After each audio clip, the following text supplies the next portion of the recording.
Listo, 11 a.m.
Bien, muy buenos días a todas las personas que nos acompañan en la mañana de hoy, si están en Latinoamérica o en América, y quienes nos acompañan desde Europa, pues muy buenas tardes a este foro que está siendo organizado por Universita Fundación y el Centro de Derechos Humanos de la Universidad Católica Andrés Bello.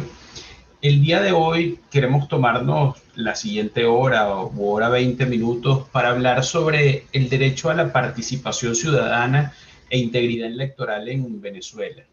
Y nos complace presentarles a un trío de ponentes eh, que nos van a relatar distintos aspectos de esta línea temática que tiene muchísima vigencia en Venezuela, sobre todo habida cuenta de las candidaturas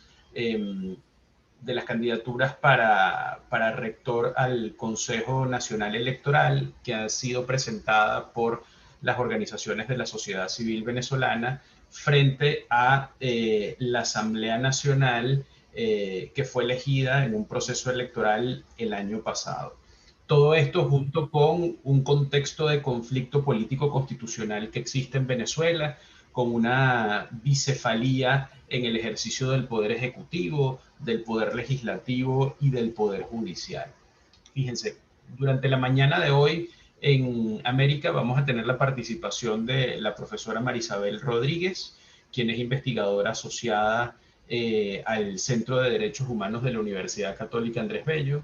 También vamos a tener la participación de la profesora Daniela Urosa, quien es una abogada especialista en Derecho Constitucional, egresada de la Universidad Católica Andrés Bello y actualmente dirige la clínica jurídica del Boston College en Estados Unidos.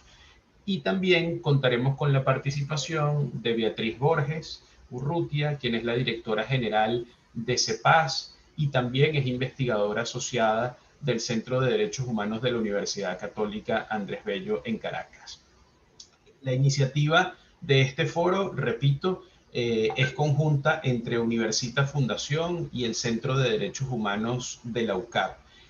Para quienes están conectados a través de la plataforma Zoom, les comento que al final de las intervenciones podrán realizar sus preguntas directamente a cada una de las ponentes, y para quienes nos siguen a través del canal de YouTube de Universita Fundación, les comento que también pueden hacer sus preguntas en la plataforma de comentarios de YouTube y vamos a estarlas revisando en tiempo real para poder transmitirlas a las distintas ponentes. Sin mayor preámbulo, quisiera darle la palabra a la profesora Marisabel Rodríguez, investigadora del Centro de Derechos Humanos de la UCAP y además la jefa de la línea de investigación en nuestro Centro de Derechos Humanos sobre participación política, para que pueda hacer su presentación. Así que adelante, Marisabel.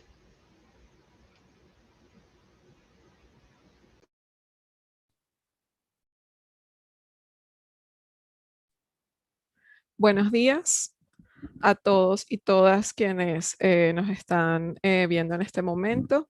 Muchas gracias por su participación y también muchas gracias por esta iniciativa a Universitas y propiamente al Centro de Derechos Humanos de la Universidad Católica Andrés Bello. Yo quiero empezar hablando un poco de lo que significa la participación como derecho humano en sentido estricto, ¿no? Luego vamos a dar cuenta un poco del contexto local, algunos hitos en la historia reciente que dan cuenta de la conformación o la estructura, cómo ha funcionado el sistema electoral en Venezuela, para luego dar cuenta un poco de las condiciones electorales que podemos registrar y conocer, identificar a propósito del último proceso electoral que fue en diciembre del año pasado. La participación como derecho humano plantea un esquema bastante amplio de lo que significa la participación. No solamente quisiera empezar como definiendo un poco la participación, no solamente en el sentido político, sino participación ciudadana, ¿no? Desde el punto de vista del derecho internacional de los derechos humanos, la participación entiende distintos aspectos de la vida pública que van desde lo político, pero también involucran lo social y lo económico. Sin embargo, para este foro nos vamos a ceñir a cómo se entiende la participación desde el punto de vista político asociado a los procesos electorales. Entonces, fundamentalmente, el derecho internacional plantea en la mayoría de los instrumentos como dos líneas fundamentales. El derecho que tienen las personas a participar en la dirección de los asuntos públicos, sea por vía directa o por medio de representantes libremente elegidos, el derecho de votar y ser elegidos en elecciones que sean periódicas, auténticas, realizadas por sufragio universal e igual y por voto secreto que garantice la libertad de expresión de la voluntad de las personas que están ejerciendo su derecho. Esto fundamentalmente es lo que podemos entender como la participación desde el punto de vista electoral, desde el punto de vista político. Es muy importante dar cuenta de un poco cuáles son las características. Hay un énfasis bastante importante en lo que tiene que ver con las condiciones de esas elecciones, ¿no? Empieza por que sean periódicas, es decir, que haya una regularidad que por lo general está definida por la Constitución Nacional, que indica cada cuánto tiempo se va a llevar a cabo el proceso electoral, dependiendo de la instancia o de los cargos que se vayan a elegir. La autenticidad, que es una característica bastante importante, y que básicamente tiene que ver con que las condiciones, todas una suma de condiciones, sean operativas, sean administrativas, políticas, estructurales, institucionales, se cumplan en su integridad para que haya un proceso electoral genuino, es decir, donde efectivamente se garanticen esta serie de condiciones en su conjunto, y todo esto en su totalidad es lo que va a permitir hablar de autenticidad. Con estas consideraciones específicas las vamos a ir hablando más adelante. Realizadas en sufragio universal, es decir, que toda persona tiene derecho a ejercer el sufragio, a votar, sin ningún tipo de discriminación, sencillamente ser mayores de edad. Sería el requisito universal. Y por voto secreto, es decir, que no haya ningún tipo de incursión indebida en el momento de ejercer el derecho al voto, que esto no esté solapado con distintos mecanismos que al final terminen inhibiendo o coaccionando a una persona e impida que de forma libre pueda expresar su opinión en las urnas. Esto es fundamentalmente como las características macro que son consideradas desde el punto de vista del derecho internacional, ¿no? Se repite como esta fórmula: elecciones periódicas, auténticas, realizadas por sufragio universal, por voto secreto.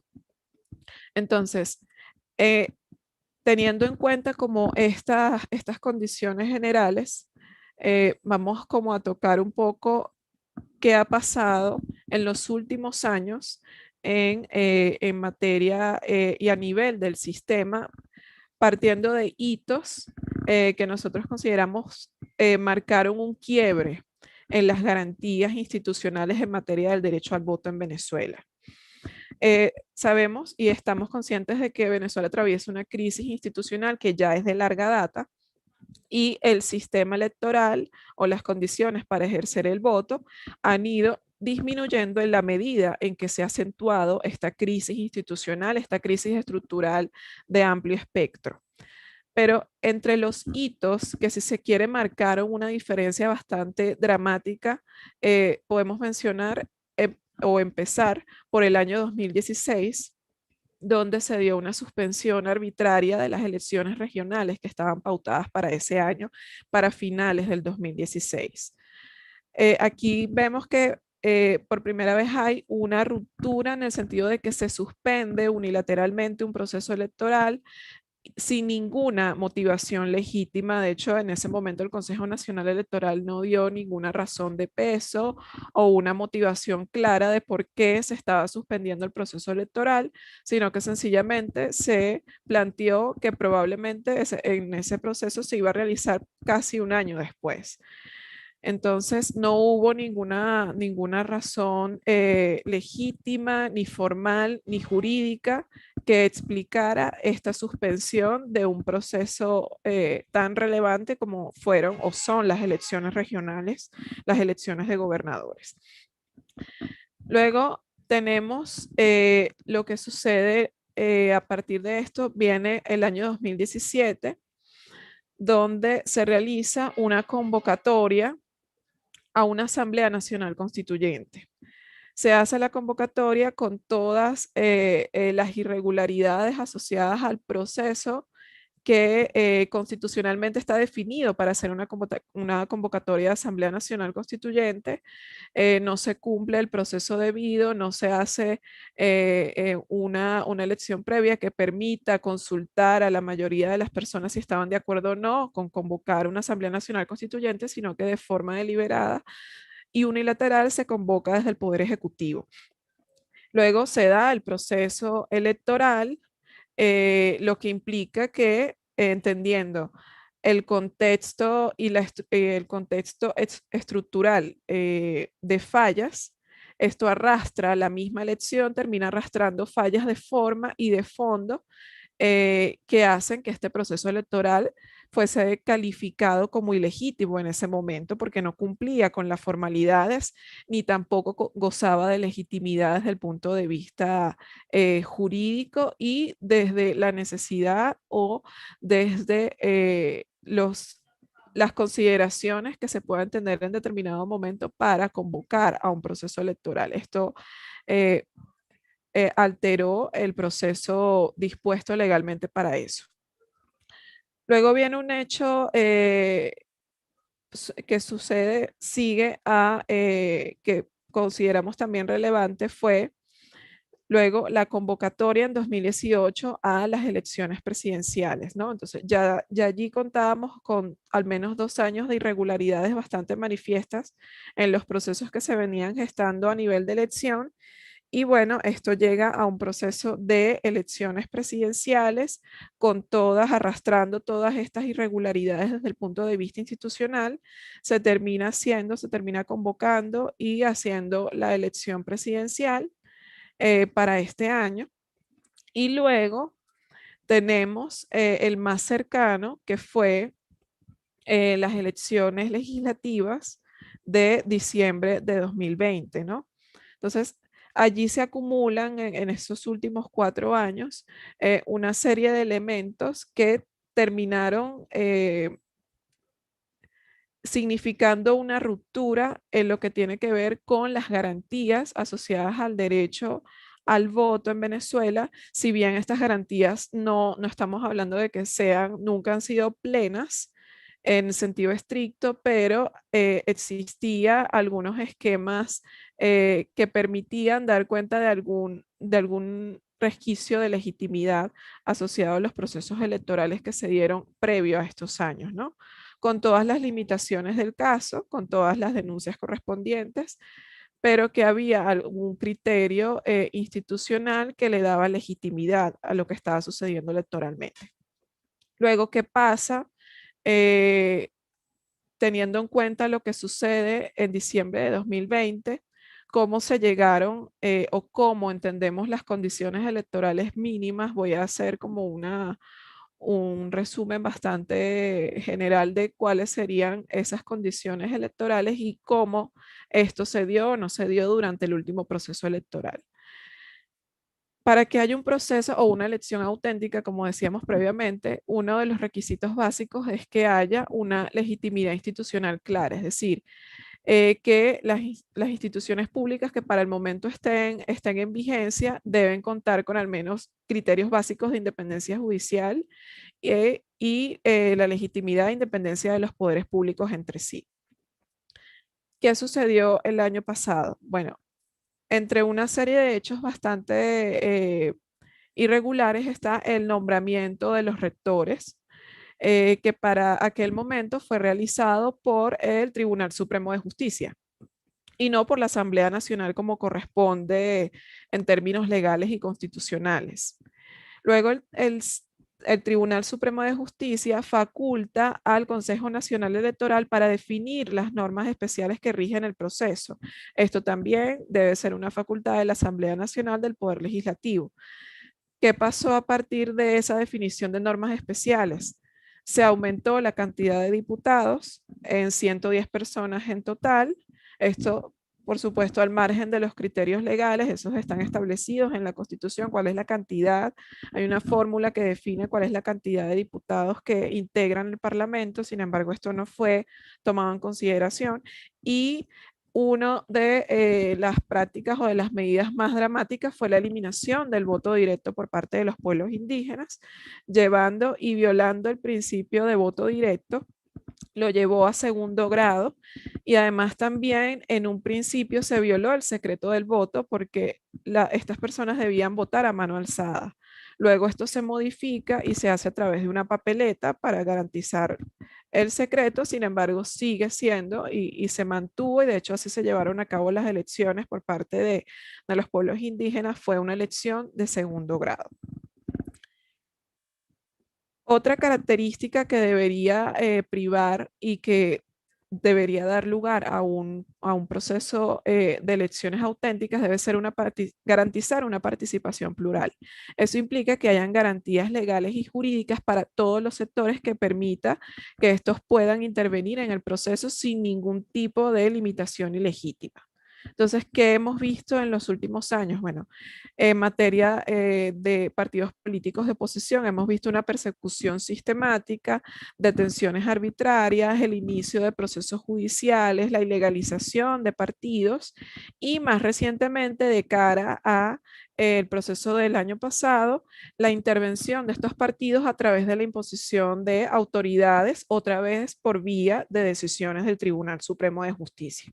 Aquí vemos cómo el tribunal termina siendo como un ente ejecutor de medidas por vía que pretenden ser legales o formales por el simple hecho de que es el Tribunal Supremo el que las esté ejecutando, sin embargo terminan siendo medidas de facto porque no cumplen con las condiciones legales y legítimas mínimas para que eso tenga validez. Luego, algo que debe suceder es que algunos aspectos operativos esenciales deben cumplirse cabalmente. Por ejemplo, la actualización del registro electoral. En el caso venezolano, el registro electoral permanente es un decir porque no es permanente en la práctica. De hecho, para el proceso electoral del año pasado se abrió el registro apenas por un par de semanas en pleno contexto pandémico.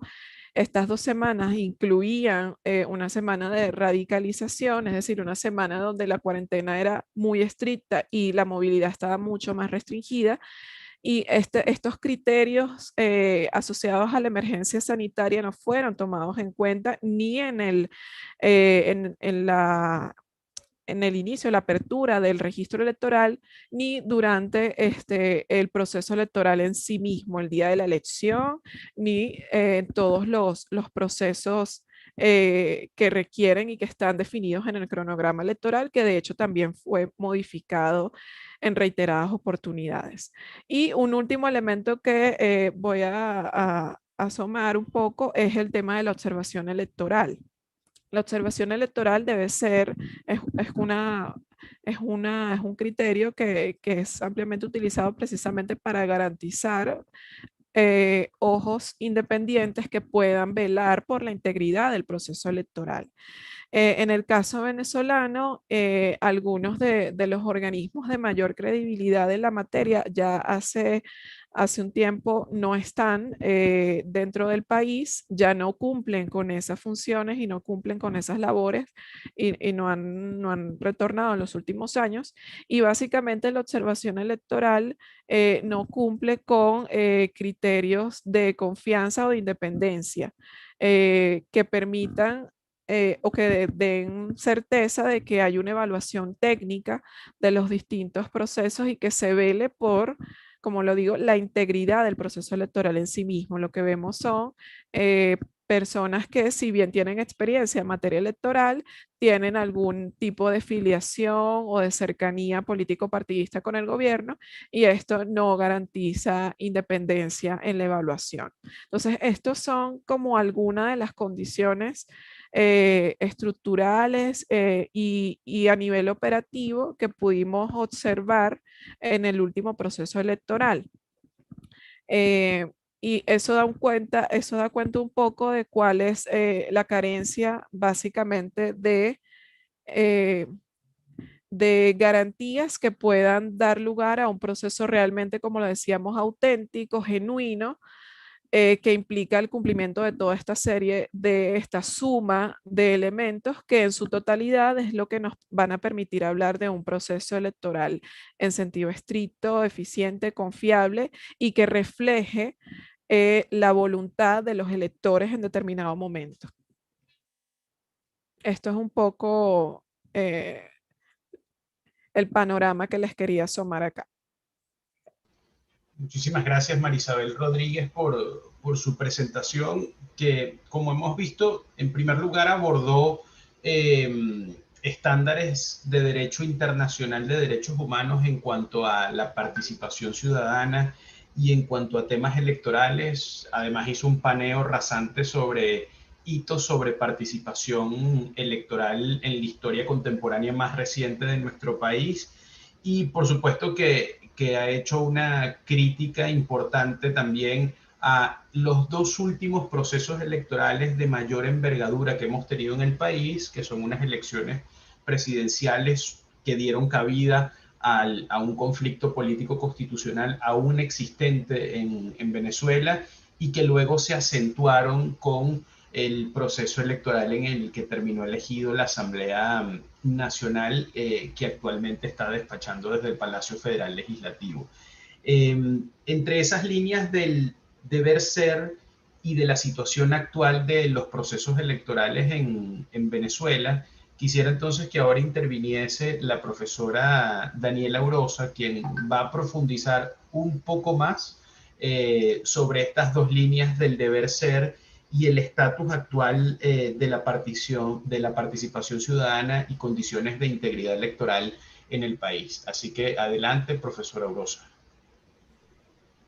Muchísimas gracias, Eduardo, por la invitación a estar aquí, por tu presentación.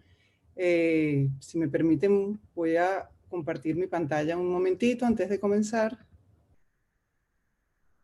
Perfecto. Bueno, para comenzar, además de agradecer, me complace muchísimo compartir este panel con Marisabel y con Beatriz. Y además ha sido estupendo que haya podido comenzar Marisabel como primera expositora, porque nos ha dado una excelente exposición que me permite avanzar más rápidamente en algunos de los puntos específicos en los que quiero centrar mi exposición y llegar a algún tipo de conclusiones en conjunto.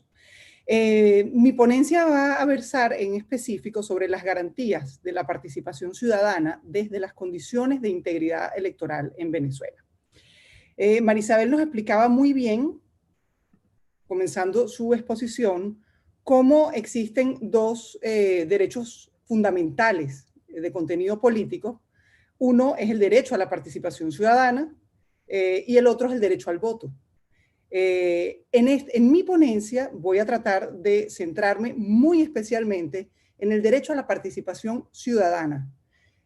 Por supuesto, haremos referencia al derecho al voto, pero me quiero centrar en el derecho a la participación ciudadana y su correlación o su tratamiento desde la óptica de las condiciones de integridad electoral o desde las fases del ciclo electoral. Entonces, cuando hablamos, como bien decía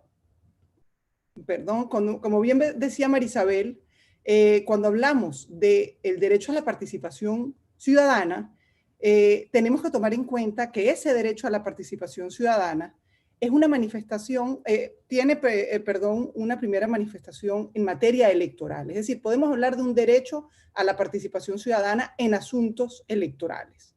Ese derecho es una manifestación del derecho fundamental a participar libremente en los asuntos públicos, que está en nuestra Constitución, a ello nos referiremos en unos minutos, y es además la piedra angular de la democracia participativa. Recordemos cómo a partir de la Constitución del 99 pasamos de una democracia representativa a complementarla con un sistema de democracia participativa, y su piedra angular es precisamente el derecho a la participación ciudadana. Los atributos principales del derecho a la participación ciudadana en asuntos electorales, pudiéramos decir que son la vigilancia y participación electoral, que tiene a su vez distintas, digamos, manifestaciones. Una es participar en la conformación de órganos electorales. Segundo, asociarse en partidos políticos. Tercero, postular candidatos. Cuarto, presenciar y actuar como testigo en las diferentes fases del proceso electoral. Quinto, actuar como observador electoral durante todas las etapas del proceso electoral. Cuando hablo de observación electoral me refiero a observación electoral nacional. La internacional es un poco diferente. Y finalmente, ejercer los mecanismos de revisión, control y nulidad de los actos electorales. Esas son, si se quiere, a grosso modo, las manifestaciones de la participación ciudadana en asuntos electorales, que, como decíamos antes, es un derecho fundamental. Está en el artículo 62 de la Constitución. Todos los ciudadanos y ciudadanas tienen el derecho de participar libremente en los asuntos públicos, nos dice en general la Constitución, directamente o por medio de sus representantes, y ello podemos verlo reflejado muy claramente en el ámbito electoral y hablar por eso de un derecho fundamental a la participación electoral. Por ende, yo creo que es importante decir que el proceso electoral no se limita a la expresión de la voluntad política del electorado. Es decir, el proceso electoral no es solo expresión o no es solamente una vía para expresar el derecho fundamental al voto. Por supuesto, es el derecho político por excelencia, pero no es el único. También es un modo de expresar el derecho fundamental a la participación ciudadana en asuntos públicos. Y por eso traía esta imagen, una imagen típica de un proceso electoral. Vemos personas votando y también vemos miembros de mesa, testigos electorales, probablemente personas que están ejerciendo observación electoral, de manera que nos permite un poco como ver el ejercicio de diferentes derechos fundamentales, todos de contenido político, en un mismo proceso. Es decir, que esa es un poco mi primera gran reflexión. El proceso electoral no solamente es para ejercer el derecho al voto, sino también para ejercer el derecho a la participación ciudadana en materia electoral en todas y cada una de las fases del proceso electoral. Muy brevemente, porque además Marisabel, como decía, nos hizo una muy buena introducción al aspecto del derecho a la participación y al derecho al voto como derecho humano. Solamente decir que el derecho a la participación ciudadana en materia electoral es un derecho humano que consigue además fundamento en el Sistema Interamericano de Protección de Derechos Humanos. Está así establecido en la Carta Democrática Interamericana, artículo 6. Está además en la Convención Americana de Derechos Humanos, artículo 23.1. Y lo conseguimos en la Declaración Americana de los Derechos y Deberes del Hombre, artículo 20.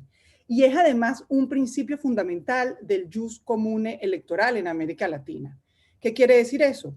Que la gran mayoría de los sistemas y legislaciones electorales de América Latina incluyen el derecho a la participación ciudadana en materia electoral como un principio fundamental o como un derecho fundamental, y por ende podemos decir que es uno de los principios denominador común de lo que pudiéramos llamar un jus comune electoral, o unos principios comunes que rigen en América Latina, ¿no? En conjunto con las normas del Corpus Juris Interamericano.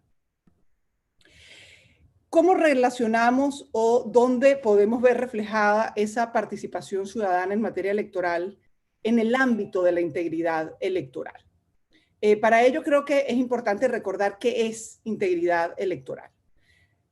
Cuando hablamos de integridad electoral, nos referimos a la observancia de un conjunto de estándares y buenas prácticas cuyo propósito es garantizar que el proceso electoral se conduzca en óptimas condiciones durante todas las fases del ciclo electoral, es decir, antes, durante y después de la jornada electoral.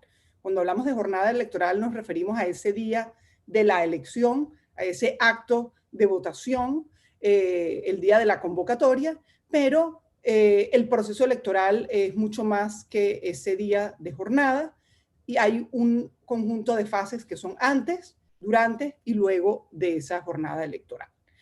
Solo se lograrán elecciones libres, justas y competitivas, cumpliendo esos estándares de derecho internacional a los que nos hacía referencia Marisabel, si hay integridad electoral. Es decir, si hay buenas condiciones y buenas prácticas en todas las fases del ciclo electoral.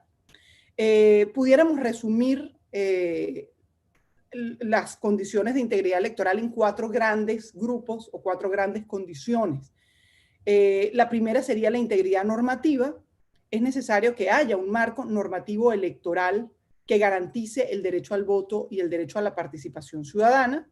Nos referimos no solamente a principios que estén establecidos en la Constitución y de manera supranacional, en nuestro caso en el sistema interamericano, sino además que haya una legislación electoral que sea acorde a esos principios y que garantice, entre otras cosas, por ejemplo, el principio de legalidad formal y no suceda, como nos explicaba Marisabel, lo que pasa hoy en día, que es una deslegalización casi absoluta de muchos de los aspectos electorales, porque terminan siendo regulados a través de reglamento por el CNE. Segundo, que haya integridad institucional, es decir, que tengamos órganos electorales independientes, imparciales y transparentes a la hora de dirigir y controlar y organizar el proceso electoral. Tercero, que haya integridad comicial, es decir, que en el desarrollo del procedimiento electoral podamos ver reflejados los principios de pluralismo político, transparencia y confianza del electorado para el efectivo ejercicio del derecho al voto y del derecho a la participación ciudadana durante todas las etapas del proceso electoral. Y finalmente, justicia electoral imparcial y efectiva, así como mecanismos efectivos de resolución de conflictos. Es decir, son 4 grandes condiciones que deben darse durante todas las fases del ciclo electoral. Y cuando hablamos de ciclo electoral, ¿de qué hablamos? Cuando hablamos de ciclo electoral, traemos a colación esas, digamos, grandes líneas que nos ha traído el Electoral Integrity Project, fundado y creado por la profesora Pippa Norris, quien ha desarrollado la tesis de la integridad electoral, de las fases del ciclo electoral, y ha establecido, a grosso modo, que son 11 los principales pasos dentro del ciclo electoral. Como decíamos antes, en primer lugar, tendríamos que decir que la primera fase es la existencia de organismos electorales que sean independientes e imparciales. Segundo lugar, que hayan una legislación electoral acorde a los principios constitucionales y al ejercicio del derecho al voto y a la participación ciudadana. En tercer lugar, un tercer paso del ciclo es la existencia y regulación de procedimientos electorales que sean justos, equitativos y que garanticen la participación política de manera plural. En quinto lugar, umbrales y circunscripciones electorales. En sexto lugar, el registro electoral, es un paso fundamental dentro del ciclo. Posteriormente, registro de candidatos y partidos, es decir, la fase de postulación de candidatos y registro de partidos. Séptimo sería campaña electoral en medios, es decir, toda la fase relativa a las campañas electorales. El siguiente, por supuesto, el financiamiento de campaña. El siguiente, proceso de votación, es decir, toda la jornada electoral y todo lo que implica esa jornada al momento de la votación. El siguiente sería el conteo de votos y finalmente los resultados, es decir, el escrutinio, totalización, publicación de los ganadores, adjudicación, etc. Por supuesto, resultados implica también el control y revisión de los actos de naturaleza electoral, bien sea de los actos finales del proceso, de los escrutinios, o bien de los actos previos en alguna de las fases del ciclo. Entonces, ¿qué es lo que importa brevemente en esta exposición en este momento? Es recordar que el proceso electoral está compuesto de distintas fases o de distintos ciclos, que esas fases o ciclos convergen secuencialmente y son todas igualmente necesarias a los fines de garantizar que haya integridad electoral. Si falla alguna de las fases del ciclo, falla, por tanto, el proceso electoral. Y, por supuesto, señalar cómo dentro de cada una de esas fases del ciclo electoral se puede ejercer la participación ciudadana. Hay participación ciudadana en la conformación de los organismos electorales. En este momento lo estamos viviendo con claridad en Venezuela, cómo la sociedad civil participa como un derecho, como decíamos previamente, en esa conformación, pero también puede haber participación ciudadana al momento de la aprobación o reforma de la legislación electoral, tanto de las leyes como de los reglamentos, a través de los procedimientos de participación ciudadana en la formación e iniciativas legislativas y de reformas reglamentarias. Hay participación ciudadana o debería haber participación ciudadana en todos los procesos de auditorías, de diseño del proceso electoral, de conformación de las circunscripciones electorales, de auditoría del registro electoral y de postulación de candidatos. Hay y debe haber participación ciudadana durante las campañas electorales y en el control del financiamiento. Y hay, por supuesto, participación ciudadana durante la jornada electoral. La existencia de testigos electorales es una manifestación de la participación ciudadana. La observación electoral nacional es participación ciudadana.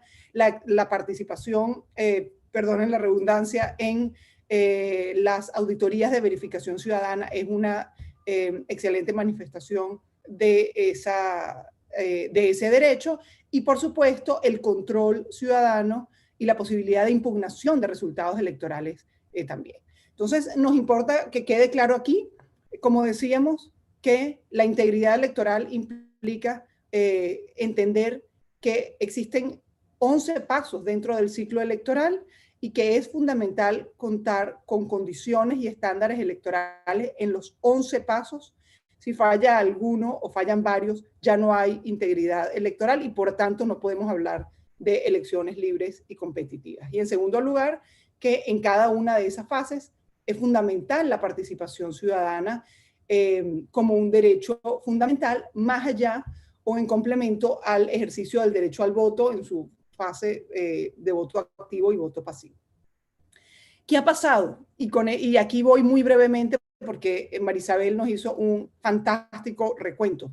Únicamente recordar que estamos en un proceso de degeneración democrática y electoral en Venezuela, que pudiéramos decir comenzó en 2007 o 2006, como bien ella nos explicaba, que se mantiene y que ha ido en constante y sostenida involución.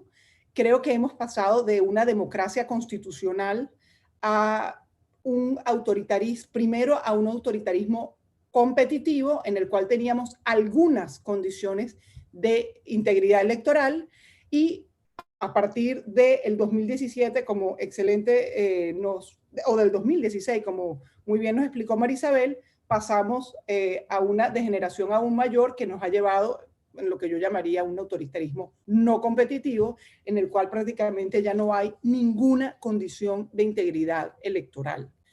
Creo, muy a grosso modo, que las principales deficiencias en términos de garantías electorales hoy en día son, tomando de nuevo las ideas del ciclo electoral, es primero grandes deficiencias en las garantías preelectorales.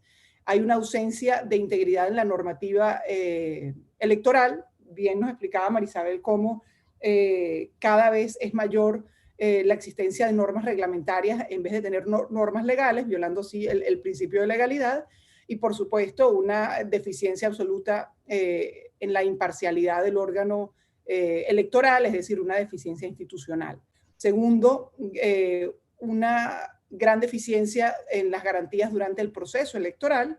Hay una ausencia de transparencia, equidad y de pluralismo político, nos lo explicó muy bien Marisabel, cómo en especial en las últimas elecciones vimos una situación de ilegalización de partidos políticos y a su vez un incremento en inhabilitaciones políticas de candidatos opositores, lo cual agravó o dejó sin fundamento el pluralismo político. Y, por supuesto, una ausencia de transparencia, por ejemplo, en términos de registro electoral, de equidad y de ejercicio del voto, por ejemplo, en lo que corresponde al voto indígena.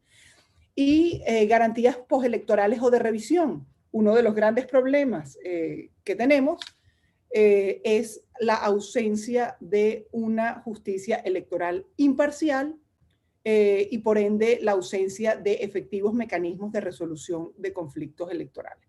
De manera que si al menos tuviéramos una garantía postelectoral y al menos tuviéramos una justicia electoral imparcial, probablemente sería posible poder controlar o poder aminorar el resto de las deficiencias en las otras áreas o en las otras fases del ciclo electoral. Creo yo que la ausencia de garantías, esa ausencia de garantías inhibe el efectivo ejercicio del derecho a la participación ciudadana y del derecho al voto. Y aquí me hago referencia brevemente y específicamente a la participación ciudadana. Por supuesto, se nos ha hecho pues casi imposible el ejercicio libre bajo sufragio universal, directo y secreto del derecho al voto, pero también se ha hecho muy difícil, casi imposible, el libre y efectivo ejercicio del derecho fundamental a la participación ciudadana en asuntos electorales, como sucede con el derecho a la asociación con fines políticos, dadas las ilegalizaciones de partidos, el derecho a postular candidatos, si la mayoría de los candidatos posibles están inhabilitados o los partidos políticos a los cuales pertenecen han sido ilegalizados, pues no se puede ejercer el derecho. Se ha hecho nugatorio, como decíamos antes, el derecho a la participación política de los pueblos indígenas.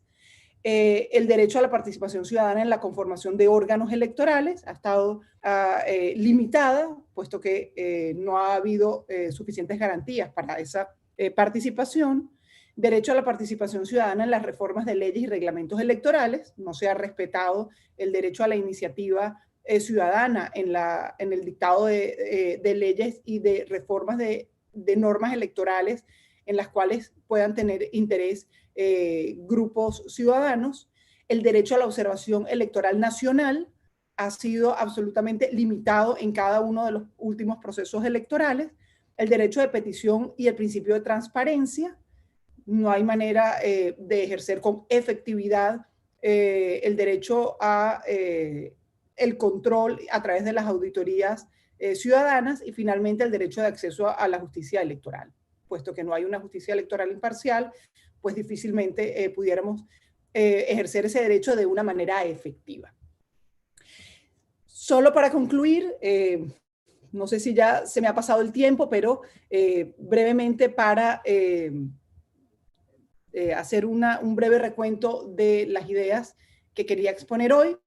En primer lugar, decir que el derecho a la participación ciudadana en materia electoral es un derecho fundamental y es piedra angular de la democracia participativa, junto con el derecho al voto. Segundo, ese derecho a la participación ciudadana debe garantizarse en cada una de las fases del ciclo electoral.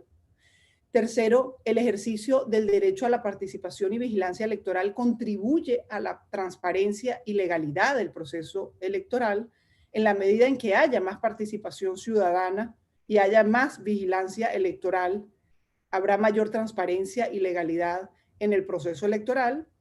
No es suficiente incrementar la participación ciudadana en algunas de las fases del proceso electoral. Por ejemplo, concentrarla en la conformación del CNE o, por ejemplo, pensar que la participación ciudadana se concentra en la observación electoral. Es necesario que haya en todas sus manifestaciones, en todas las distintas fases del proceso electoral,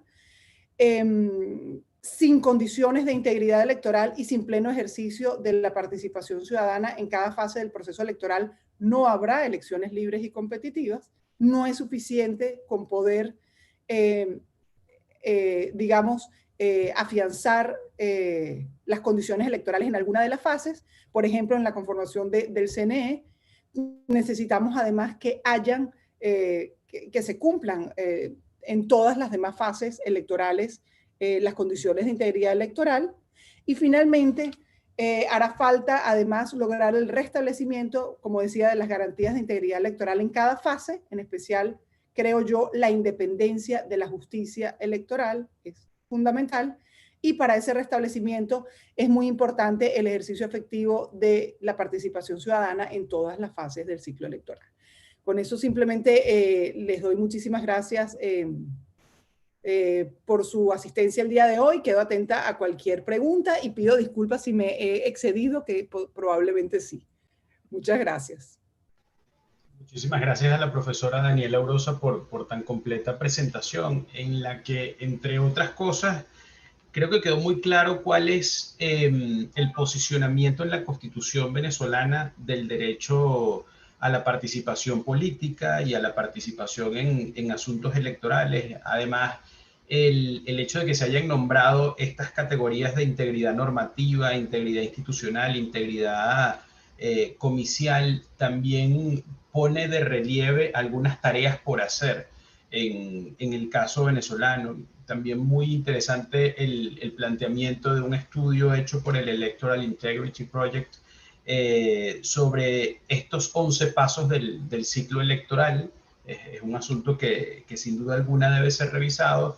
Y desde un punto de vista de derecho constitucional y de ciencia política, la calificación que hizo la profesora Urosa sobre la degeneración de la democracia constitucional venezolana, que pasó a ser un autoritarismo competitivo y que en sus palabras actualmente es un autoritarismo no competitivo. A quienes estamos en el mundo de la ley sí, y de la ciencia política en general, sin duda alguna que colorea un poco cómo debe ser visualizada la realidad venezolana actualmente.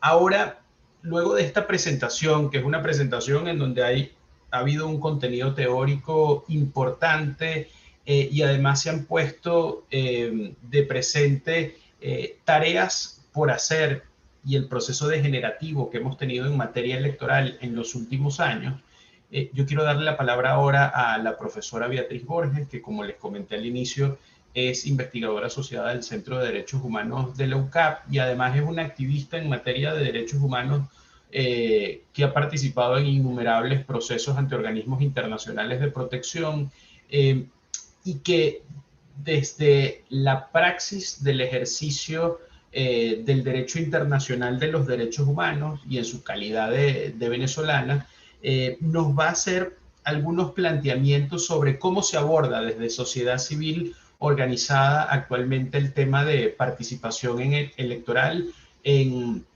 un país que, en palabras de la profesora Urosa, podemos calificar como un autoritarismo no competitivo. Entonces, sin más preámbulos, profesora Beatriz Borges tiene la palabra.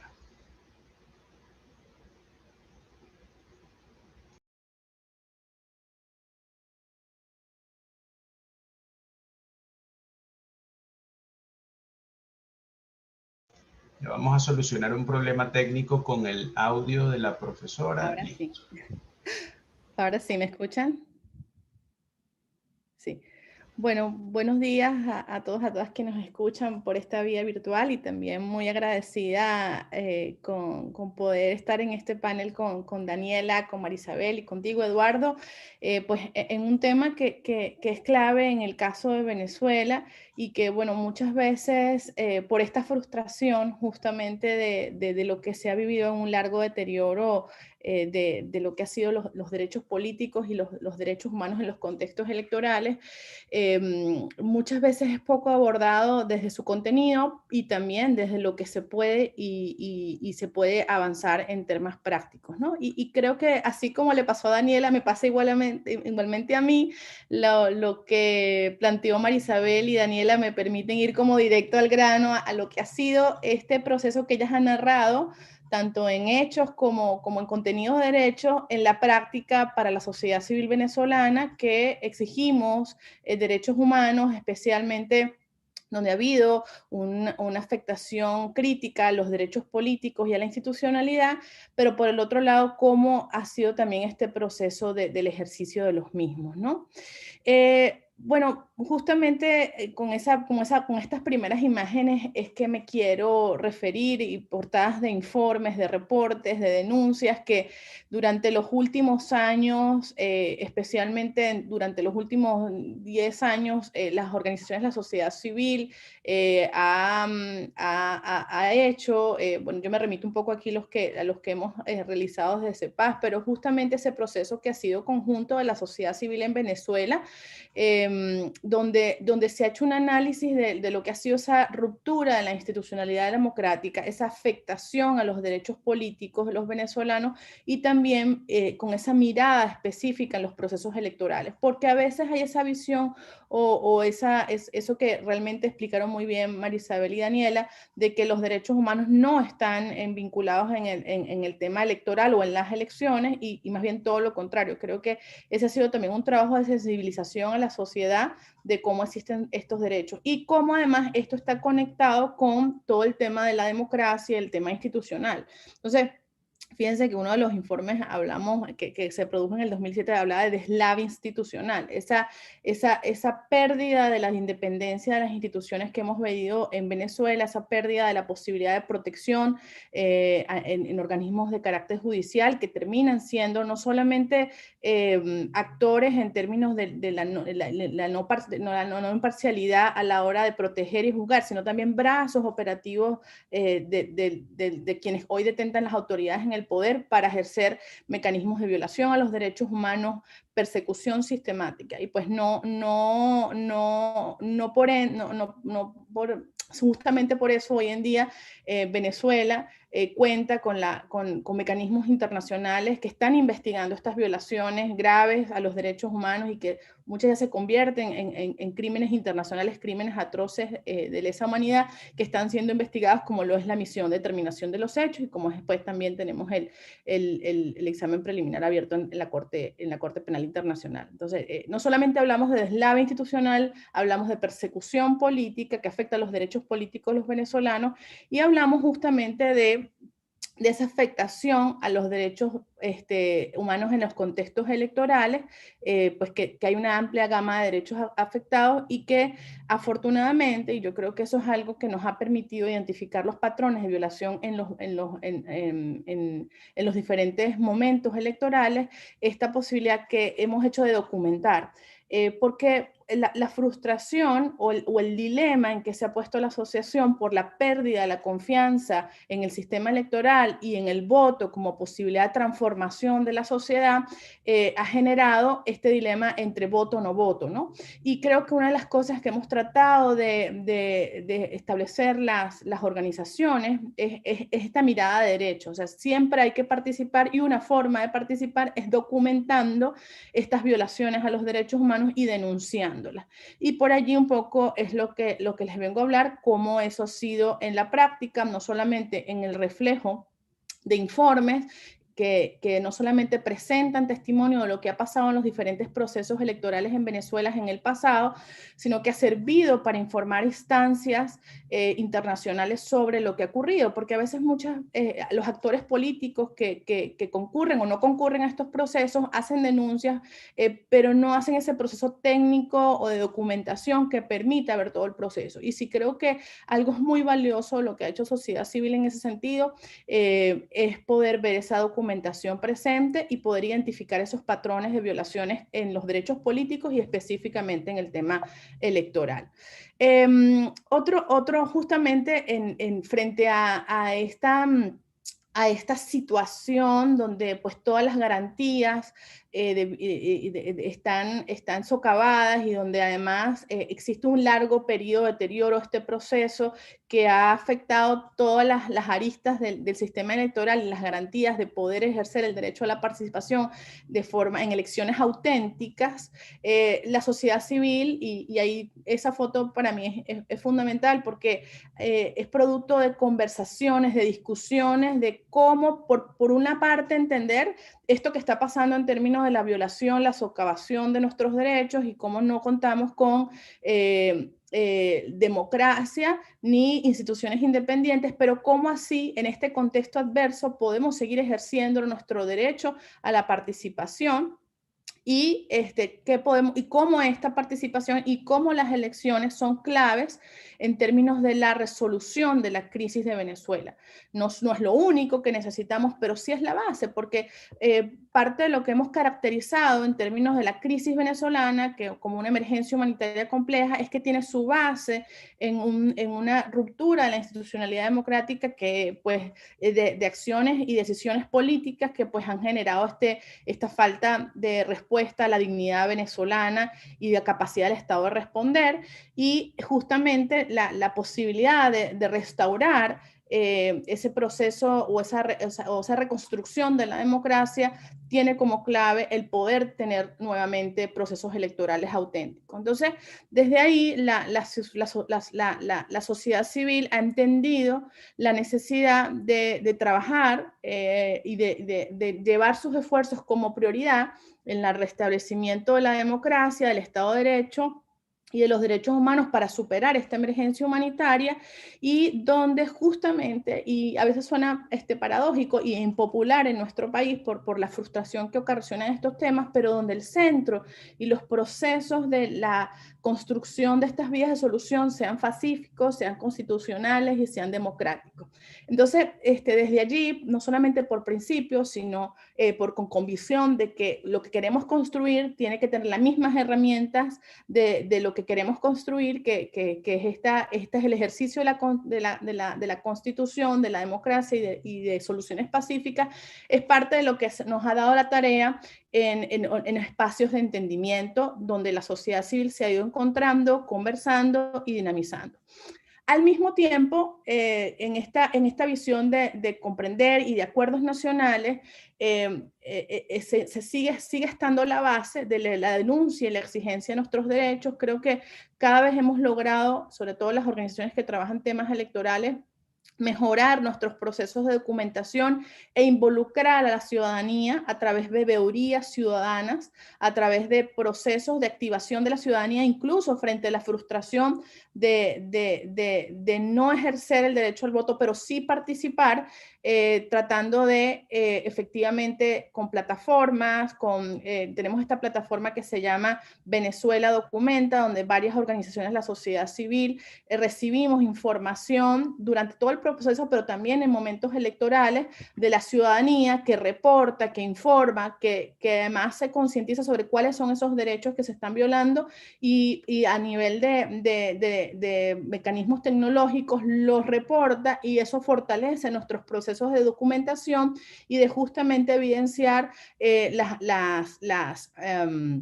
las violaciones y las irregularidades que se dan, ¿no? En el ámbito del proceso y pues las que también cometidas por el árbitro electoral, pero justamente por el levantamiento de la documentación de la ciudadanía. O sea, ese proceso, si bien es cierto, discutimos los procesos de acuerdo y de vías pacíficas a través de los acuerdos, también seguimos con ese trabajo sostenido de documentación y de denuncia de lo que ocurre previo, durante y post los procesos electorales. En esta mirada de acuerdos, y bueno, esta es una discusión muy actual en Venezuela, que nosotros la venimos dando creo que desde los últimos 4 años, pero en estos momentos, sobre todo frente a la desesperanza, frente al contexto tan crítico, una de las cosas que pues desde las organizaciones de la sociedad civil, los sectores sociales nos hemos propuesto justamente trabajar en esta conformación de espacios de entendimiento sin dejar de hacer estos procesos de documentación y denuncia, pero donde puedan surgir acuerdos creíbles que tengan como norte esta creación de condiciones y garantías favorables para la restitución de los derechos políticos de la población a través justamente de las elecciones auténticas y transparentes. Hay otros temas involucrados en el tema de los acuerdos, porque bueno, la crisis de Venezuela es multidimensional y pues hay temas de emergencia, de urgencia, como es el hecho de la emergencia humanitaria compleja, el tema de la vacunación, todo el tema de la atención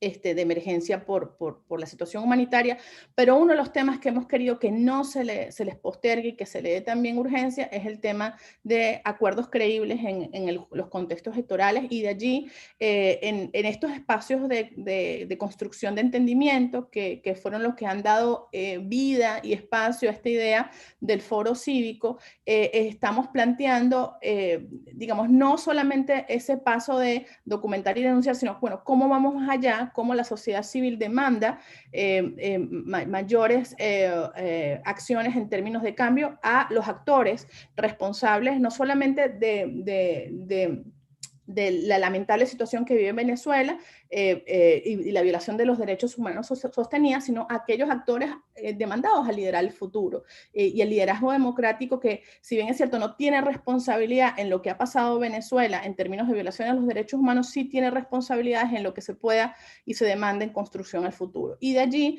ese diálogo, esa discusión con todos estos actores se centra en estos temas claves, como uno de ellos, por supuesto, el tema electoral.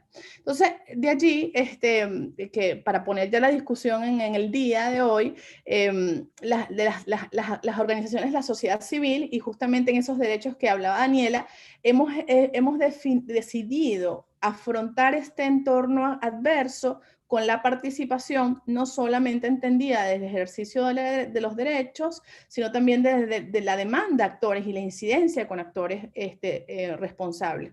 Y de allí que uno del ejercicio de nuestros derechos hemos participado en la conformación del Comité de Postulaciones Electorales, que como saben es una prerrogativa o es algo que establece la Ley Orgánica de Poder Electoral, donde está integrado por 21 miembros, de los cuales 11 son diputados designados por la Asamblea, y hay 10 personas que serán postuladas o postulados por organizaciones de la sociedad civil. Y en esos espacios tenemos la presencia de 2 miembros independientes que justamente nos abren un espacio donde podemos continuar uniendo capacidades para documentar las irregularidades, para incidir y exigir derechos y condiciones electorales transparentes y legítimas. Yo siempre, quizás este es un ejemplo muy sencillo, pero en esta dinámica de, bueno, como no existen las condiciones, no podemos estar en esos procesos y la gente tiene toda la pérdida de la credibilidad, que es lo normal. Pero una cosa es que nos hagan trampa y otra cosa es que perdamos porque no estamos. Entonces, el tema de estar siempre presente y documentar e incidir y tener esa posibilidad de exigir derechos en todos los espacios a través del ejercicio de nuestros derechos ha sido clave. Y bueno, eso ha sido clave, la posibilidad de ver qué está pasando, incluso poder documentar todo lo que ha concurrido las últimas semanas en el Comité de Postulaciones Electorales y en todo el proceso de nombramiento de los rectores, ha sido fundamental en el ejercicio de nuestros derechos. Otra de las cosas que hicimos y pues que es emblemática y donde tenemos mucho muchas expectativas que de una u otra forma hayan avances, se constituyan avances en este tema, es la postulación de candidatos a rectores al Consejo Nacional Electoral. Como saben, uno de los temas sensibles en Venezuela es justamente la composición de rectores en el Consejo Nacional Electoral. Y también es un ejercicio de derechos establecido en el artículo 21, donde pues las universidades tienen las posibilidades de hacer propuestas, donde pues también lo hace el Poder Ciudadano y donde también las organizaciones de la sociedad civil tenemos la posibilidad de postular candidatos y candidatas.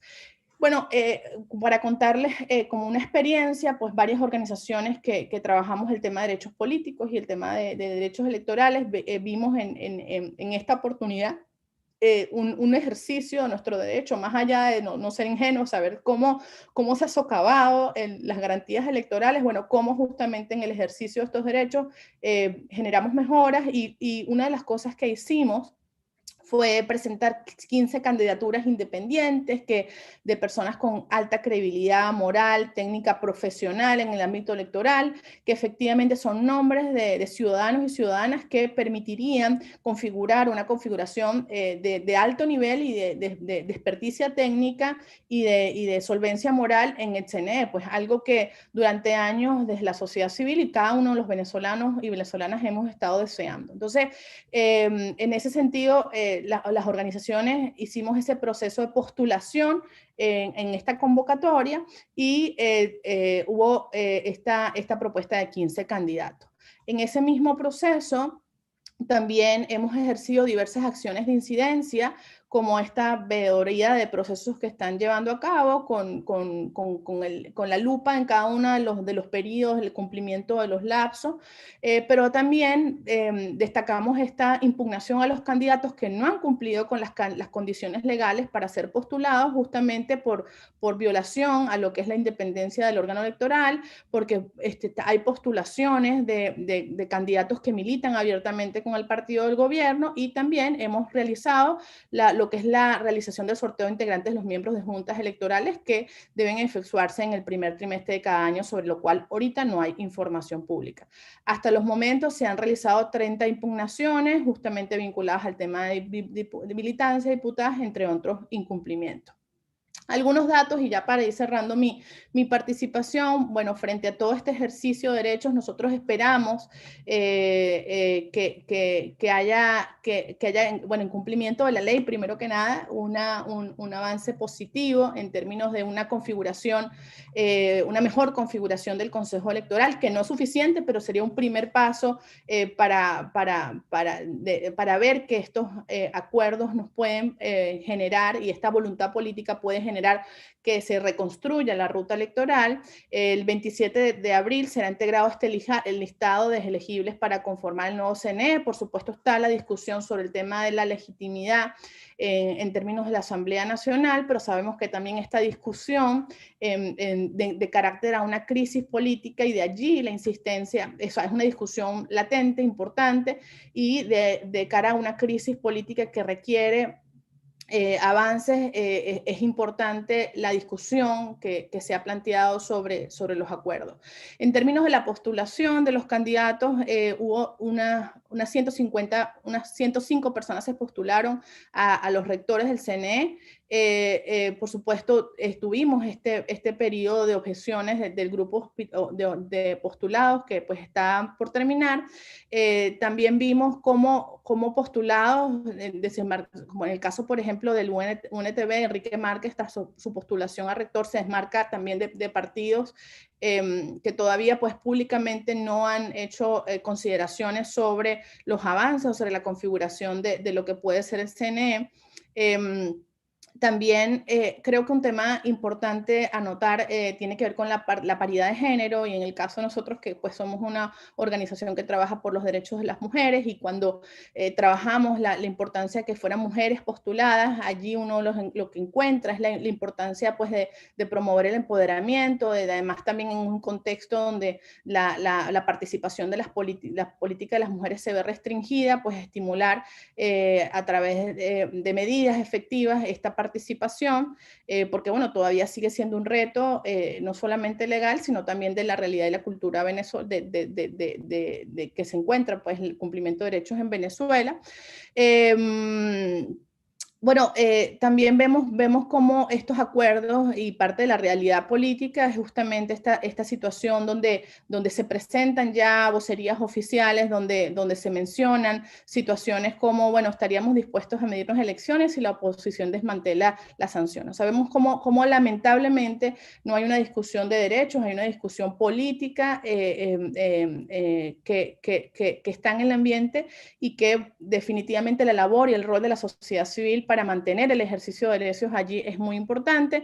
También hay un contexto donde tenemos propuestas de leyes a la Asamblea Nacional, a la nueva Asamblea Nacional, que pues están muy vinculadas a situaciones también violatorias de derechos y específicos de la sociedad civil y la imposición del Estado comunal, que bueno, es otra conversación mucho más amplia, pero que efectivamente afecta todo este contexto. Y bueno, efectivamente esperamos que ahí también pues hay un tema de la conformación de la Asamblea Nacional y cómo pues debe escogerse los nuevos rectores y bueno, los 5 principales y 10 suplentes y bueno, cómo opera en este contexto de la Asamblea Nacional donde pues el chavismo cuenta con la mayoría, digamos, y no hay una real oposición además de las consideraciones sobre la legitimidad, pues la conformación actual de la Asamblea Nacional. Bueno, básicamente en los próximos escenarios electorales es eso que la elección del Consejo Nacional Electoral integrado por 5 miembros y los 10 suplentes y bueno, cómo incluso también quedarán constituidos los órganos subordinados porque pues eso tiene relevancia no solamente en términos de cantidad, de que podamos contar con rectores independientes en esa composición, sino también el rol que juegue cada uno de los órganos subordinados. Independientemente hayan o no avances en esto, desde la sociedad civil nos proponemos el seguir trabajando por la construcción de esa ruta electoral, esas condiciones para una elección justa y democrática, donde efectivamente lo que nos planteaban tanto Daniela como Isabel, los procesos justamente apegados a la Constitución y a las leyes nacionales, es un sinsentido muchas veces estar haciendo acuerdos para que se cumpla la ley y la Constitución, pero bueno, eso es parte de la realidad de no contar con democracia en Venezuela y es parte del trabajo que podemos seguir haciendo desde la ciudadanía y sociedad civil de exigir que se cumplan esos derechos, pero que también se necesita voluntad política para que eso ocurra. El nombrar un CNE equilibrado, independiente, provisto de autoridades imparciales y pues ajena a la intervención de los demás poderes públicos es algo de lo que hay que seguir trabajando. Por supuesto también el cumplimiento de todos los lapsos legales establecidos por la ley, porque si algo hemos documentado y está ocurriendo lamentablemente en la actualidad es que no están cumpliéndose los lapsos que están previstos por la ley, pues no hay ningún orden en ese sentido, pues no hay completamente un incumplimiento de esto. El corazón de este tema también sigue siendo el registro electoral que esté debidamente actualizado y más para otro tipo de elecciones donde tenemos la situación de movilidad humana y es necesaria pues la integración y la posibilidad que venezolanos fuera de Venezuela puedan participar en estos procesos. También, por supuesto, el tema de los procesos de postulación de candidatos garantiza el derecho a la participación y asociación, porque bueno, no solamente tenemos las inhabilitaciones, todas las afectaciones a las juntas directivas y a los partidos, sino también una política de persecución generalizada que se da dentro de los contextos electorales, pero en un contexto más amplio que inhibe y que, digamos, afecta la participación en estos procesos. Lo de garantizar la observación nacional e internacional, una de las cosas que también hemos propuesto de la sociedad civil es la realización de un proceso de asistencia técnica internacional por parte de Naciones Unidas. Incluso como paso previo a ese proceso está la posibilidad de que este organismo realice una evaluación comprensiva que justamente pueda denotar eso que durante años se ha anunciado por las organizaciones y los defensores, pero que efectivamente pues este organismo que pueda prestar esta asistencia lo haga también, es un paso importante y lo hemos demandado y de allí se ha hecho una relación importante y envío de información a los organismos políticos de Naciones Unidas, especialmente al Departamento de Asuntos Políticos y bueno, también con el espacio de Naciones Unidas en el terreno. Y bueno, por supuesto, la garantía del voto libre y secreto, lo cual por supuesto implica los roles de los actores en los centros de votación, el Plan República, todo el tema del control a la ciudadanía a través de los mecanismos de control social, como las cajas clave y el sometimiento de la población a amenazas, coacción. Y por supuesto la información clara, precisa, inequívoca, que tiene que ver con el cronograma electoral, que pues siempre ha sido una nube y una opacidad. Ya en términos de reflexiones finales, y creo que para darle un toque de esperanza, ¿no? y de posibilidad de cambio, que es un poco lo que trabajamos y vemos desde las organizaciones de la sociedad civil, es entender que pues, en el deterioro, en el nivel de desastre, en el nivel de naufragio que está el sistema electoral de Venezuela, pues hay que irlo reconstruyendo por tablitas, y una de las tablitas, y este enfoque en la elección de los rectores es parte de esa muestra, de ese esfuerzo. Por supuesto que no es suficiente, porque sabemos que lo estamos haciendo en un entorno de adversidad, en medio de una crisis institucional, donde no hay riesgo, donde hay muchos riesgos, y donde hay pues una conversación política que no necesariamente nosotros controlamos, y bueno, pero en eso mismo, lejos de renunciar a nuestros derechos, debemos, una forma de lucha por la democracia y por restituirlos es exigirlos y ejercerlos, y esto fue parte de lo que ha hecho o se ha hecho este proceso, y pretendemos seguir haciendo con todas las demás fases, porque como lo decía Daniela, es muy importante que no se entienda que las elecciones son el día de la elección, hay una cantidad de fases y hay una cantidad de faltas, y cuando ya llega la elección, si han habido todas esas faltas, pues ya está muy afectado la integridad del proceso. Por eso que cada espacio de participación se abre una posibilidad para alcanzar estos acuerdos con exigencia que se garanticen los derechos de los ciudadanos, con un árbitro electoral imparcial, iniciar esta construcción del proceso de entendimiento y reinstitucionalización del país, que eso nos permitirá ir avanzando en la salida de la crisis política.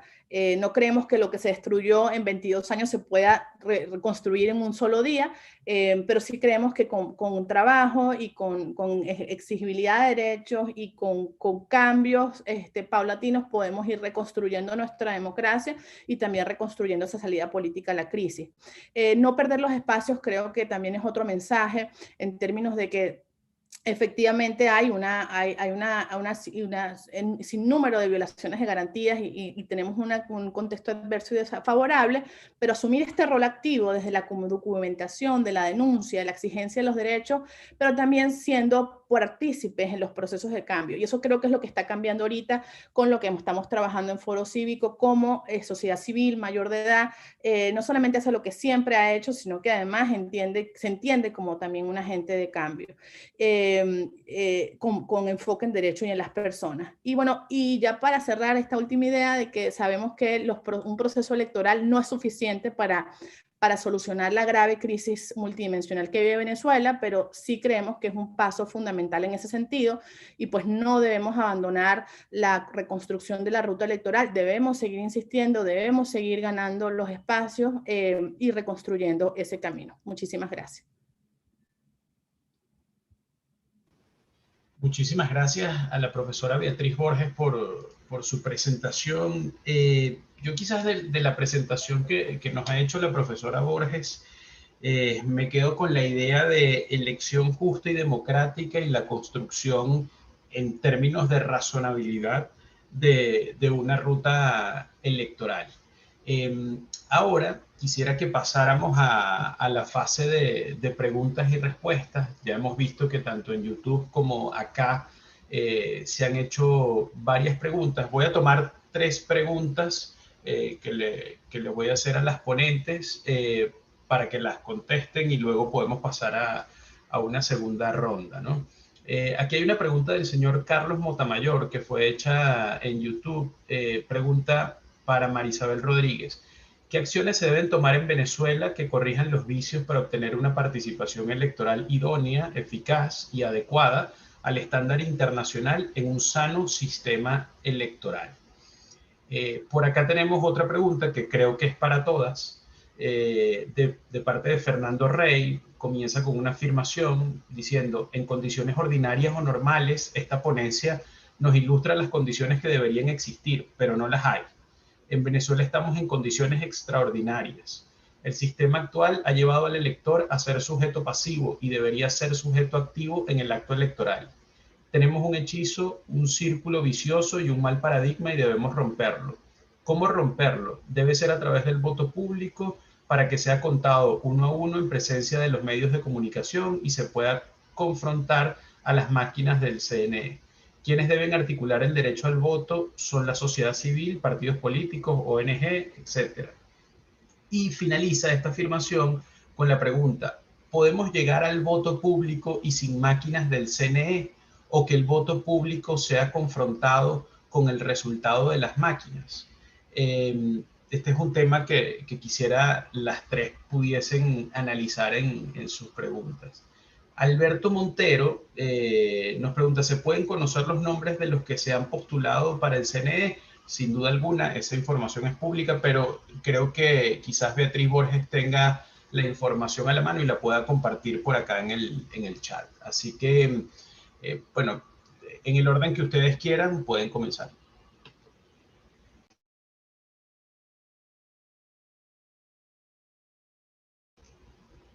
Quizás Marisabel, que la primera pregunta estaba dirigida a ella.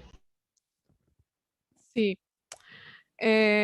Sobre qué acciones se deben tomar, yo creo que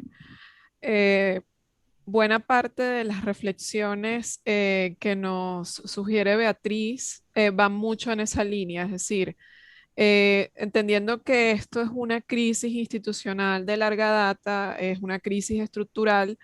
Las soluciones o el posible, las posibles soluciones o cómo revertir este proceso es paulatino y pasa también por una exigencia, un ejercicio de derechos, ¿no? Más allá de las condiciones adversas en las que estamos. Pero, en primer lugar, al ser una crisis institucional y estructural, debe tener soluciones institucionales y estructurales.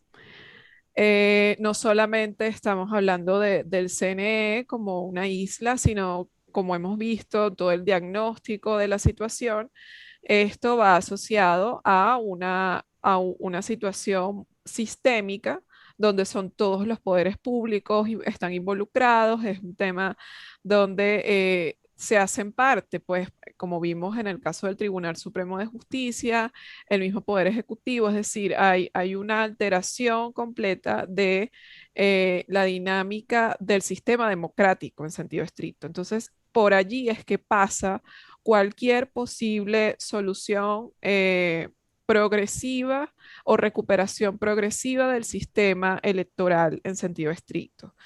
Y bueno, ¿cómo hacer eso? Suena una labor titánica, es una labor titánica, pero lo que nos queda es precisamente seguir ejerciendo derechos de cara a demandar las condiciones que tanto exigimos, ¿no? Que tanto venimos exigiendo. Creo que esa es la única vía, no solamente desde el punto de vista teórico o como una opinión, sino que en realidad en un escenario tan restrictivo es lo que podemos hacer y nos toca como ciudadanos y como sociedad civil, independientemente de cuáles sean nuestros oficios o nuestras orientaciones o profesiones, ¿no? Eso lo vemos en la participación, vimos cuando Daniela nos da cuenta de todo lo que implica el proceso electoral como un mecanismo y un ejercicio de participación ciudadana en sentido amplio. Todo lo que significa generar las condiciones pasa por un Estado que pueda garantizar, pero también de unos ciudadanos que puedan hacer contraloría y cuando eso no esté sucediendo, cuando las condiciones no se den, exigir y subir el costo de todas esas vulneraciones, ¿no? La documentación, la incidencia, creo que lo que nos queda como sociedad es precisamente usar los espacios disponibles, hacer presión, ejercer, y creo que un ejemplo bastante puntual es justamente el proceso que se está dando en este momento de elección de rectores, donde se decide, la sociedad civil escoge a unos representantes que tienen de alguna manera los criterios idóneos que tanto estamos exigiendo para que se posibilite un cambio institucional y estructural. Es de a poco, es paulatino, pero creo que esas son las acciones que poco a poco van a permitir una recuperación institucional. Siempre está como el dilema, parece un dilema y bueno, efectivamente lo es, que para solucionar la crisis política es necesario, paradójicamente, antes del proceso electoral, un acuerdo político mínimo que nos permita llegar a un proceso auténtico y que tenga algunas características que lo hagan competitivo y que efectivamente pueda dar pie de manera real a una solución de fondo de la crisis. Entonces, eso es lo que está pasando en este momento. Es decir, hay sectores que están empujando a ese acuerdo para que efectivamente lleguemos a un proceso electoral que cumpla con condiciones mínimas, condiciones básicas que abran la puerta a la solución de la crisis política. Entonces, creo que esa es la tarea de política, de incidencia, de acción ciudadana, de empujar esos procesos y de mandar acciones específicas a los actores que están involucrados en este proceso. Sí, Gracias, Marisabel. Ahora teníamos la otra pregunta pendiente. Quien quiere iniciar entre Beatriz y Daniela, adelante. Sí, bueno, yo complementando un poco lo que decía Marisabel y en relación a la pregunta que hacía, creo, Fernando Rey, con quien coincido, ¿no? En efecto, estamos en condiciones extraordinarias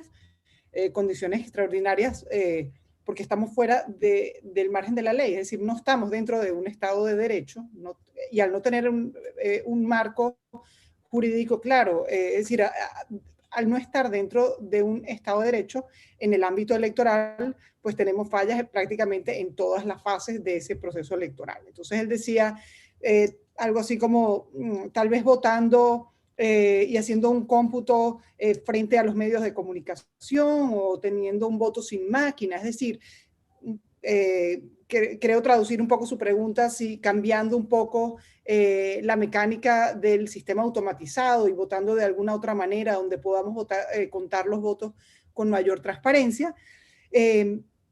Claro, pudiera servir de alguna manera pues algún cambio en el sistema automatizado, pero a fin de cuentas recordar que es un ciclo electoral y por tanto si llegamos a contar unos votos de manera manual, con transparencia, pero previamente no hubo pluralismo político, porque habían partidos políticos ilegalizados y tampoco hubo los candidatos que pudo haber habido porque estaban inhabilitados y tampoco hubo una campaña electoral clara, equitativa, transparente, ni financiada de manera transparente, y a su vez tampoco hubo un control y una auditoría del registro electoral, pues de poco servirá contar los votos manualmente. Entonces, de nuevo, yo insistiría en que en el ciclo electoral, esas 11, tal vez son más, pero al menos 11 grandes condiciones tienen que cumplirse todas y hay que luchar por todas. Y en eso sí coincido tanto con Marisabel como con Beatriz, especialmente con Beatriz, que hizo énfasis en esa participación ciudadana. Coincido en que la participación ciudadana tiene que ser activa en todas las fases del ciclo electoral. Es, insisto, el ejercicio de un derecho fundamental. No es que la sociedad civil quiere y trata de participar y bueno, la dejamos. No, no, es que la sociedad civil está ejerciendo un derecho fundamental de contenido político tan importante como el derecho al voto propiamente, pero teniendo en cuenta que esos espacios que debemos ganar y conquistar, tratemos de hacerlo desde todas las fases del ciclo electoral. Por ejemplo, yo siempre trato de hacer mucho énfasis en que una de las fases más importantes es la última, es la de la revisión electoral. Mientras no tengamos un TSJ independiente, mientras no tengamos una sala electoral independiente y una sala constitucional independiente, de nada sirve que todo el resto de las condiciones estén funcionando. Entonces, no perder de vista ninguna de las condiciones, estoy de acuerdo en que probablemente el primer gran paso es un CNE imparcial. Eso pareciera que está clarísimo. De hecho, es la fase 1 en el ciclo electoral. Y de allí en adelante, pues todas son importantes hasta llegar, para mí, como decía, muy en lo personal, una de las más importantes, probablemente la más importante, como es tener una justicia electoral imparcial.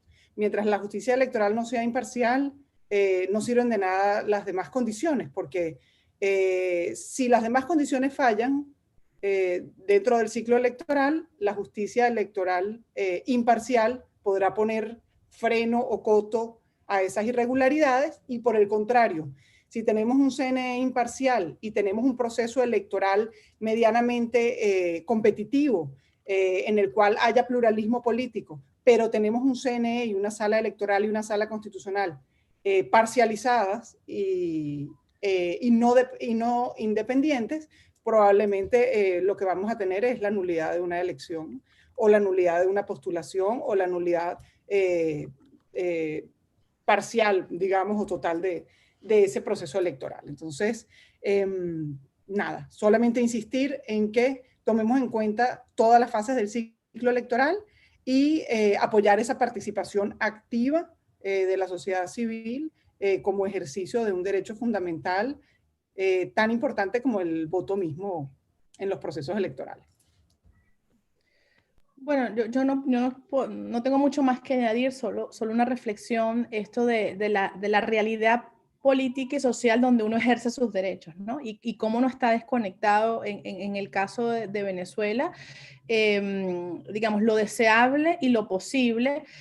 Nosotros trabajamos por lo deseable, pero también entendemos que en esas pequeñas luchas de derechos y conquistas también vamos restableciendo el camino. Entonces, digamos, a veces la posición sí, y que coincido con Daniela, pues tenemos una cantidad de cosas que cumplir para decir esto está bien.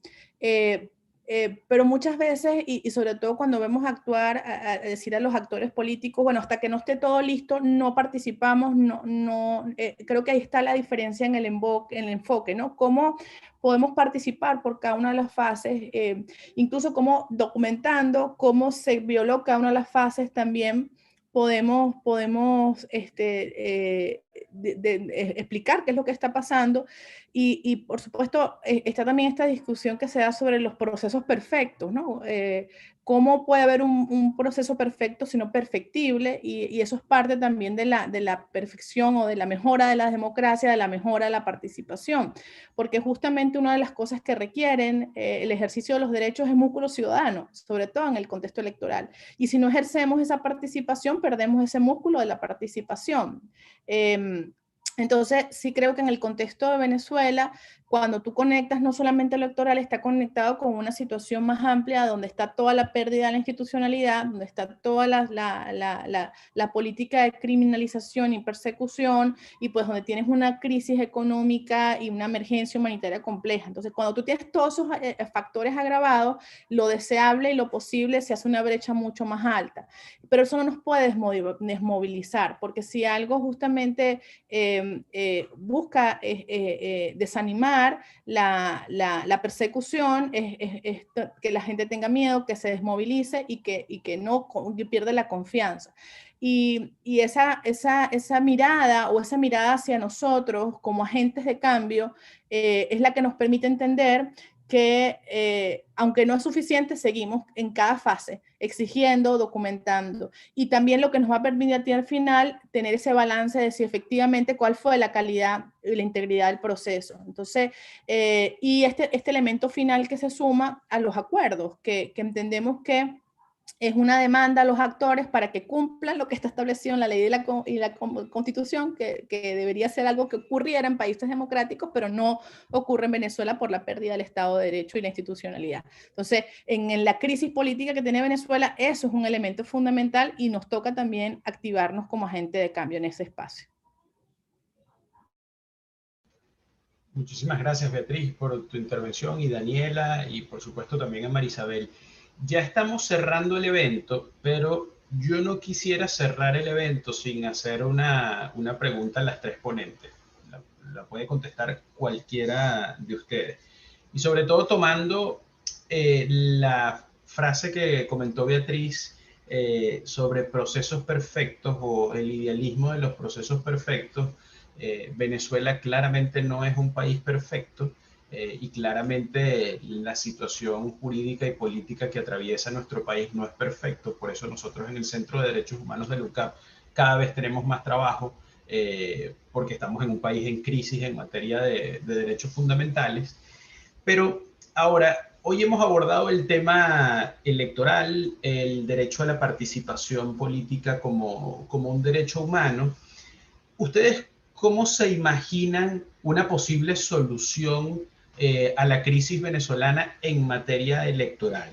¿Se la imaginan derivada como una porción de un acuerdo macro entre partes en conflicto y que uno de los temas a solucionar sea el tema electoral y que se pueda generar un acuerdo político macro de convivencia hacia el futuro para garantizar la viabilidad de la nación?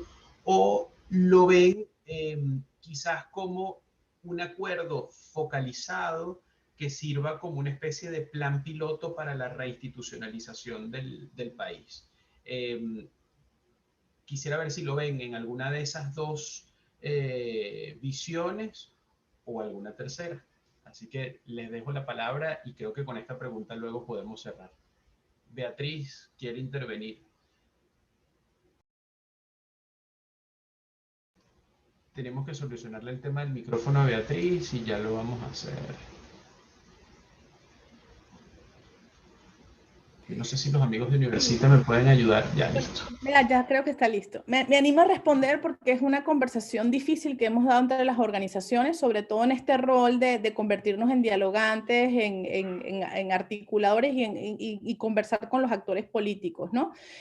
Y cómo vemos también la solución de Venezuela, porque pareciera que cuando uno propone acuerdos hay una cantidad de concesiones o perdones en términos de las violaciones de derechos humanos que han habido y por lo contrario, justamente lo que pensamos en términos de acuerdo es cómo avanzar a ese acuerdo integral que desde hace muchos años pues, se ha venido planteando desde los actores del liderazgo democrático, pero pues no se ha logrado. Entonces, una de las cosas que vemos es que estos acuerdos parciales o estos acuerdos o soluciones en diferentes temas, porque por supuesto el electoral es uno de los fundamentales y es crucial, pero hay otros temas de emergencia también en el país que se deben resolver a través de acuerdos y voluntades, nos ayudan a ir logrando lo que nosotros visualizamos o visibilizamos como un acuerdo democrático nacional. Incluso hemos jugado con las siglas de ADN, ¿no? Porque en el ADN de los venezolanos está la democracia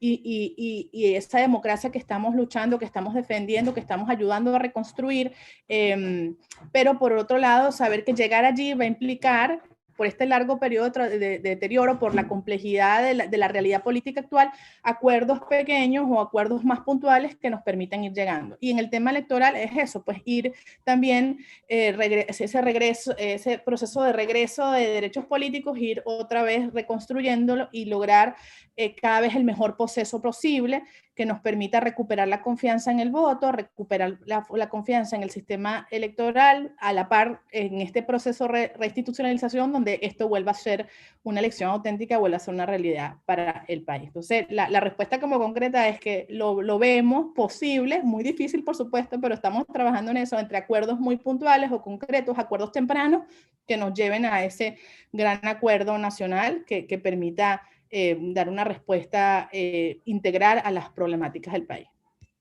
Cambio. Gracias, Beatriz. No sé si Daniel o Marisabel quieren hacer algún comentario sobre esta pregunta. Bueno, muy brevemente, sí, coincido con Marisabel. Creo que acuerdos, sí, creo que el proceso de transición es un proceso complejo que aunque a lo mejor no lo veamos, pero ya está en camino. Aunque se avance poco o se den 2 pasos para adelante o 1 paso para atrás, ya ese proceso existe y está allí.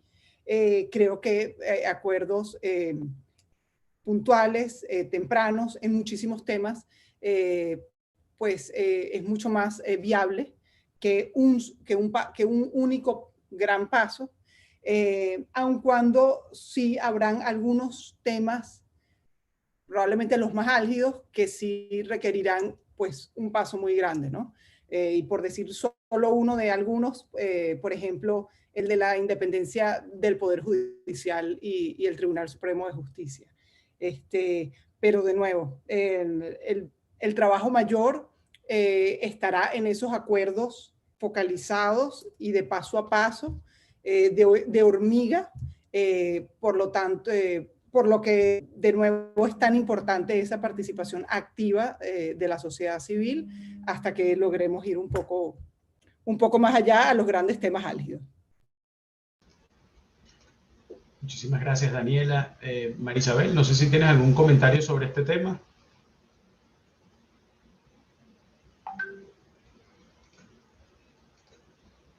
Ahora sí.